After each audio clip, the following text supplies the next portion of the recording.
Whātalawatu I le mai moa ma le whaafonga lo tātou atuna o le nei fo ia fiafi o le asunga fua. Hea o le asalona luas fulma le whaal nei o le masino Aokuso luafe luas fulma le ono.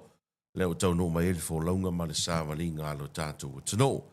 Wa lama lama whai u fo I fe au o tiute ma whaiva o le nei aso le amtanga o le nei vai aso. Whianga iei lo tātou atuna o le ngata I Samoa nei ma Samoa I atuna ma mao. Ai te fia e whaafira I atu ma whaatalo whantu le paia māualunga o lo tātu utano. Mai lama I ona I tū te tele se o atu so o staffa ma so o se tuli manu o le tātu utano o te itai o Samoa o te itai o e kāle sia keu siano. Ia mai se fo o ta māma tina tū tāpua inga mau fo I mai mauta malawa o lo tāpua ia le alo whaiva o Samoa I le nei aso I fe au mauna ngā ruenga o tō fia mawala o ina I tātou e le tua. Le malosi o le noo, sa au aluma, mai se fo I le whana witi.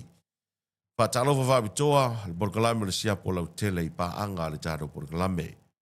Le tono le tātou o tano I Samoa nei, ma Samoa I tawhai fia o le langi. Talofa lava. Alo mai se whapoponga nei o le porkalame o le Siapo Lautele. O le porkalame whapitoa I le fiafine nei, o la e toi mai moa mai ai, I le toi whaasalau inatu le nei, o le mātara noanga ma le teitai o le tua ngai po le teitai o le HRPP, e peona e mai moa I le fiafine na filunga o le Facebook page o le HRPP, ai o le a maua le manoa, mo I la tau e lei, maua le manoa e whaafonga mai moa I le fiafine nafi, o la e toi mai moa I le whaatara noanga le nei, ma le sunga tula e pai ono Dr. Sailele ma lia le ngoi. Si mai er whaafonga ma le mai moa le atinu. So I fua manuia whaatala watu tula e pai se whaapoponga o le tātala noanga, ma lor so I fua manuia? Ia, ma lor foi le. Whaawawina o tātala noanga e mwhaiei o na watu foi wha mana manga o ma tā upu mai le mātou ai tu sai mātou tūte le mātou tō ai awala tui e whaatala noanga whapene whaatuanga mol malo e toro le palemene whainga tāte le ona whaisa mātou tāwhi le umia tāwhi mātou e paula le amanoa mwhaiai ona o ai o ngā whamtalanga o te noa whapene. Mai le mawhai. Ona mātou le whaongaina I Avaloia. Mātou te whaongama no nei. O le upu foi whapea. Se whono o palemene, whato a whārio mātou manatu. A whaiala a kora kausanga I le whono. O nga kawhio whee le aia ma se whe aua se kawhio mako o mako mangaku. O le mato ai atu tau le atu sai ma le mato to toka. O le ua pasia le whaitaunga lona lua o le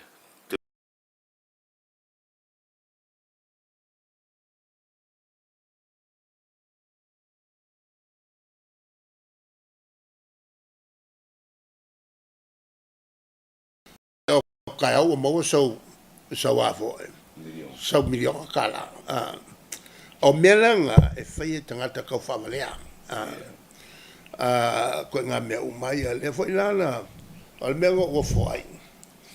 E a le mingi skaku pe whai mai. E le whai ana mea. Langa e leanga. Ai kua e a la auri whai mai. O mea tonu ana e tonu whai. Awa, o lea manino lawal sau noanga lea la auli. Whape whea ona o tātou whai mai e leanga mea I o le cryptocurrency, blockchain, digital assets, stock exchange. A o mea I e manui ane malo. Whena sau le tua ingo le mea leanga le stock exchange, leanga cryptocurrency, leanga blockchain, leanga mea ia e digital asset ma mea e tātou te roi manui ai le tunu mo le lumana. Te tātou te vai. A leanga ni mai lava. Le lava una I mai e whewhewhe. Whewhewhe whai suinga le lei mo le atunu. E la tātou whalango lango ala e amo e tiute ma la whonga. E le mwhain tātou wola whapena. Tātou vai a Samoa mo leisi se lau tau sanga. Ai po lar fatulangana wa sau swing o le lalolangi. Ai le fai tatu nofo al temi nei. Le o approval e malo. E le anga. O me fai ka kau whaavalea. E iei le stamalo citizeni Amerika. Na loka mai fiti ni amatanga o le masina nei. Fele lei mai le FBI loka koe fiti. Se lau ono se fulu valu, e pe se lau ono se fulu iwa miliona. Tupe na au le tangata tau whaavalea lea. I mea i o cryptocurrency. E whape whea lana o mai Samoa se tama i atunu. E tau promote mai nei whainga ai oi Amerika ma tunu te tele whaasa. O le whainga makau kia nga. O le kula i mai o se kai o se kongu, ai kari kongu i me whaasot kula whangoia. I le ai se ka valea i le lalangi ringe. E avo e feise me whape ngā ngei la so, ai o kai au ufi se lau milionga lang kupe mau. Mira ngā lenga ngau i e kakange. Le teimi na e panemia ai tu le epa. Na i se teimi o lau a toa na e panemia na tau whaala la tu i mea. O tangata ngā lawe veai. Ngā lawe veai. O atula e tala no atu i ata. Me mo fai. Ona so sani le malo. E maini tupe e kawai tupe ia ua ngau. Langa o tupe ia ua ngau ai. O tupe isi tangata no e tala fumai. Ia, e nau mai tala fumai e tolu i. Male forfolanga. Na le tolu avai aso. Tolu avai aso sauloa te whafoi atu lau tolu se lau lea ua o paringa. Ai foi atu ua whetala. Wau te mana tua sa maa losi le una i mai ere maa lore na vai tau. Le taimi le na sa wele one coin. Yo. Le na ngau wele te lo whaiwhi au. Yo. Mantua vai la. O le tele taimi na ngau ai. Ina ua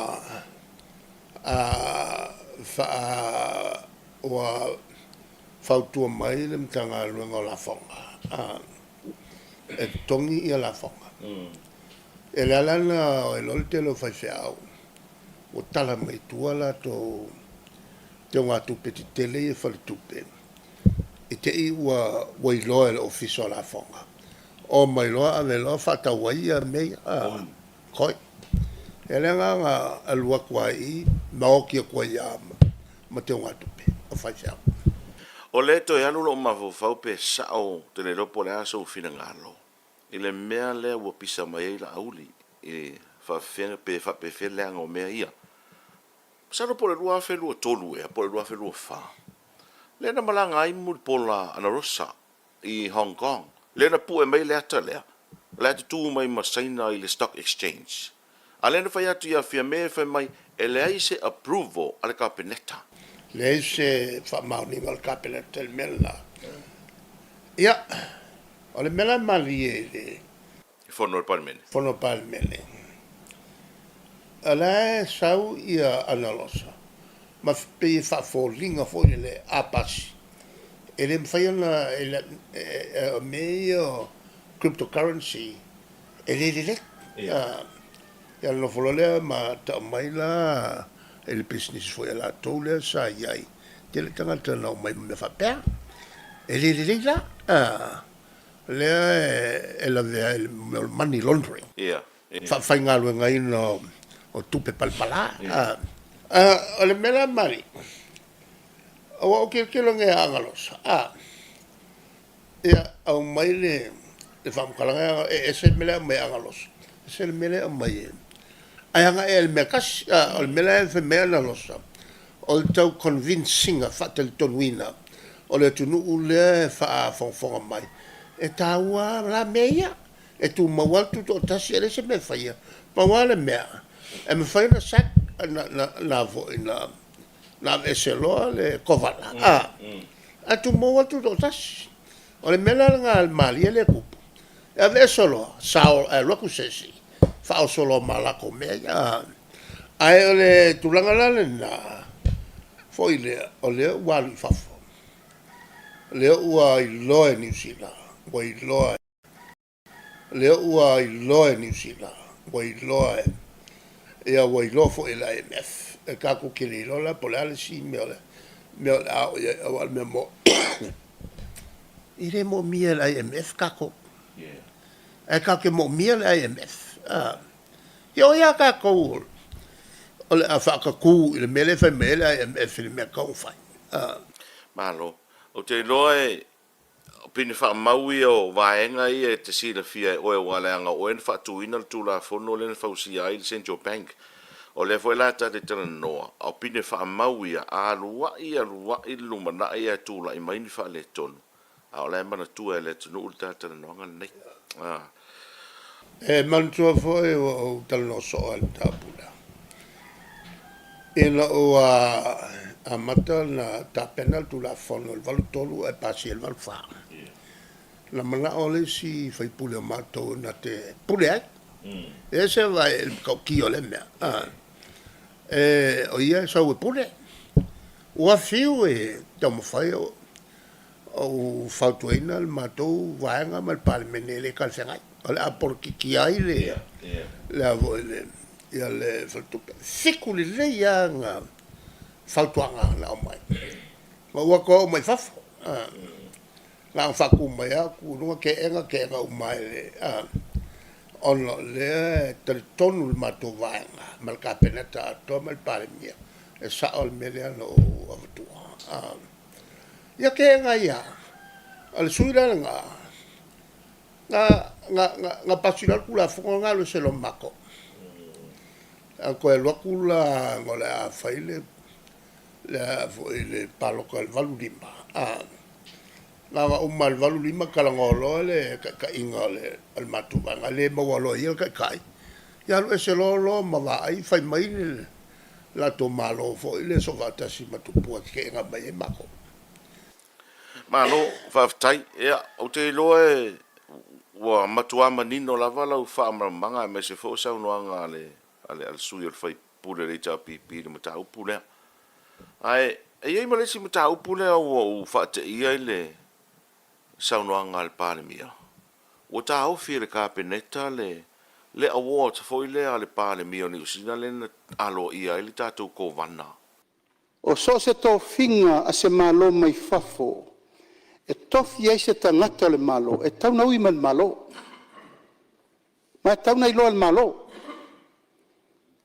Al mela leo le whaime o tō whinga New Zealand e le loa e au marka peneta. E le tā le whea ngai.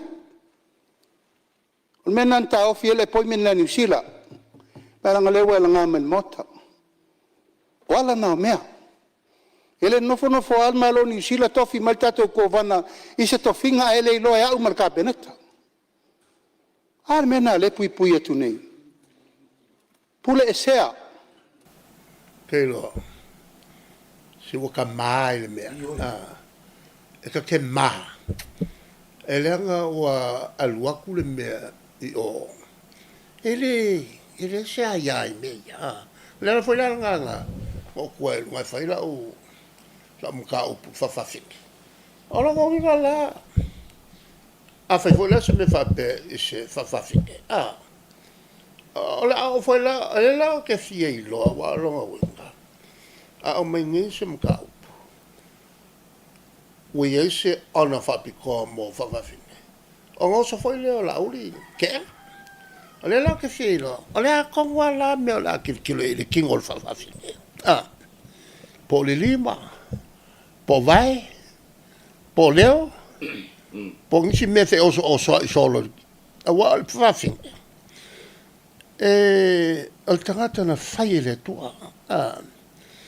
Ai pau ala le me e se il whawhawhike. Ale tulanga foi le e kingo I kama ai leo I tene. E fai foi susu. E foi la to mai ele nga to mai o tama. Ai ko mai foi nga luenga e a foi e fai te mai tai. E ei la foi mal fafatama. O fafatama la o le tene. Ai a mio fakama. On e fa bele tal o chromosomes. Pero ala le wingo la sona ngi se award pe ama wes fafafi. O le mela na leo ke fia mama la mai. Po a kongu la mea o la kirkiro ia. a wawe mai le tala le si whawhawhine.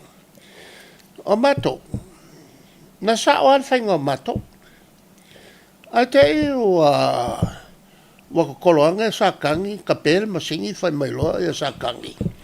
Wa leo sa, ho i mga mea ko ki whaso e sa i zalai. O le alai whaso e sa i ai. A o te gato mantovo i la, o leo te whata mai, ia le me hoila. Wa ukau whalonga ku, ia lana whata mai langa e whawhawhinge fo. Ali vela mali, wai whawhawhine ua, wa e se mal mato vana. Obviously le swafing, nane, a wha mai. Au le leo la auki. A wale te mai tau atu. E leo te mi mua le walo i ai se tau tua se te mai ta isa moa. O le lua festival lima te milan pare mi e John ki. Na maua i e tofi lau foi le fiti lang wai o le sap. Ia, a ele i whala velavi ale malo. A fai nei e au mai se award fa apea i se tangata whainga ruenga le malo. Lau taimi le te pale mia e te tau fia. Ele se mela, ala makua mea wha vale ele ka fia. E ka kauanga ele la makia ai la tala. Si tinale o ati. Lea e sa no fumo le pule vo lo tanunga manolo. Le doctor tafuna. Ia o tele ala mea susino whairuna i o business. Atina, women in business. Na o mai lea i Madam Clinton, le award. Ia anti tafuna, ia la le whono no o awai. Na avela whawhitai whapitoa, ia Vice President Clinton. O le fia le sine. O le lau ke ngofongi mo mawhawhau. Longa winga anga pālemia le kaimilanga. O longa winga kawhia fo. E le ai se pising isi. E alai e fuai. E mo meo o whai unga isi malo. O menga lo ke pole ai. O le watuani mea whapele. E kil e malo o sole. Kua mau lalo ke le mea uo ia kai o le malo Samoa. Na utusi le official parliament ni usila ya me. Ai tani mai le foreign affairs e whapea o le whailunga taua lolea, po le awards lea. E fili to atasi ai le parliament ni usila ma le minister of foreign affairs ni usila. Ai o le mea leo te tau pu e atu le saunoanga le ala auli. E whapea e te tau na ui mai le malo. Le wala aulia lea ni usila. E pei o langa points e na. Langa winga a ui mai loa. Pekaria a vea kulo kaka lei a ele whaia me pio ia mga oi. Ke anga loa. O le makua parapalao koe ngā mea whapea. Whenga whapea. La la sau sila ye listula fono teu me tau whainga ruenga o tupe fo i e o. Ala uwa ai ai le e makaukia le kula whango lea. La sau ole o mo me business fo. Yeah. A business la ave ai e so sani e a fo e ele kongiang i kiuke. E mo me o cavale, o masingi, o me fofale. Ele kongia ni kiuke.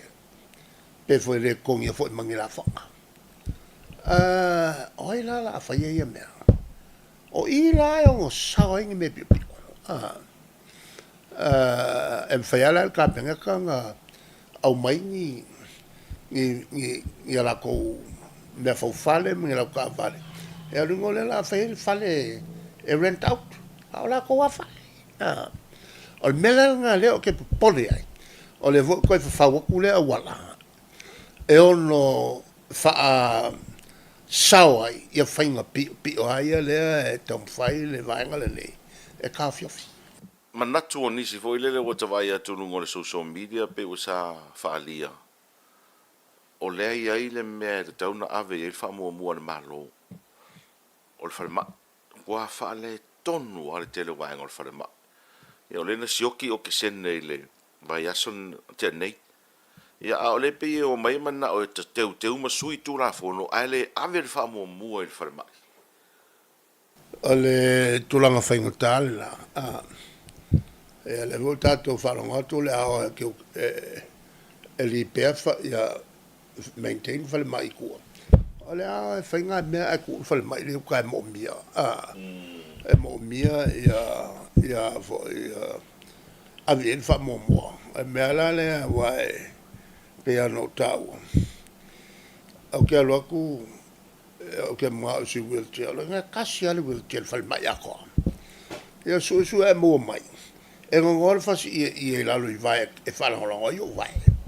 E muka makanga ke ringi mea. Makanga. Ia, ale ala a le manga i o le whalimai. Falling o le whalimai. E kakau a ko whai ma maintain. Kau whai mwhafo, o le menga kau whai. Ai maise la koe ngā kaunge i kako. E angi mai pēr le savili ma le sami ma mai ei le masima. Al ke le ka ko fale ka milo ku ke vai ku ai le palo ka o fale o le la o umar fono le parmene fa to ata usui ya o ke topa a le no fa pe a o no fofonga i ma fa i ungo ko truck test foi le na fai e vai la no la ngai le son la fi ala e le fo sakat ala automna tu la ya lo no va yang lo la vela ya ma session mako yo ngo mo foi le fa ka wa ngam ai ka ka mai luma logo le tu o mi fa tari yo o le mai tau ia ia le nga no fa tu stala o le to tali mai ane ma lo i se fa sala longa foi le pe to mo se va no e fesiling ia le media ai pe u fa ngala u pepa e tala noa mai e le atunu, official press release. Na manatu leo nisi, o le ale me au mai le official press release, o le mea sao le na. Ai wana tia i lewa no, e te tau na fesilia tu i le media, e wha te tau lea vaenga ma lea vae. Usa o fua ia ui atu le e pepe u matua ngungu le malo. Wa fefe. Ai se hao. Wa fefe i le mele o le fesilia sao atu i le whale kongo me fai. Al me mo ia me o fefe la voi la na fa ima o mai ai fa le la velta tal no o mama ma o fefe e lo langa mai o mata mo tom fai e talia tu ai e lo a tal no ele se me ta wai on la fefe o tu ala lo ia tan sa mai il malo o il tu no ele se melanga le o te mi fo i o ko le ango o me sa lo watu ya ya me sali lo laut o le ka ke manga ku le tu Samoa. Tele rope na maua le I fonga a se tasi o pitonu o lo tu malo. O tele I loila. Sale apanga. Ya le fonga. Al pitonu lea. Al pitonu tonu le mataiai a laut. E le politiu. Nai fa fonga lai upu ia laut. Lena sa uno ai o te tau na teu le tu malo. Asa na fai ai fea. Ele o man. E ko ke vai la no ko lea ko fa ka va. Ora ko ai fea.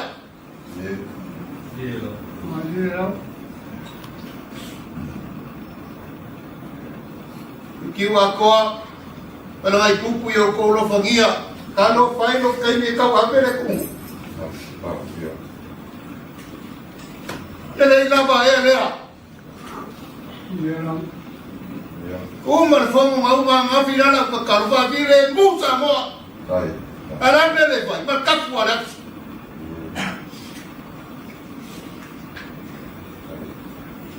Eu ko wala fangia. Oi, kiki anga ko vai le isi fala me lave ka ko kere no mia. Le ai mo i maya.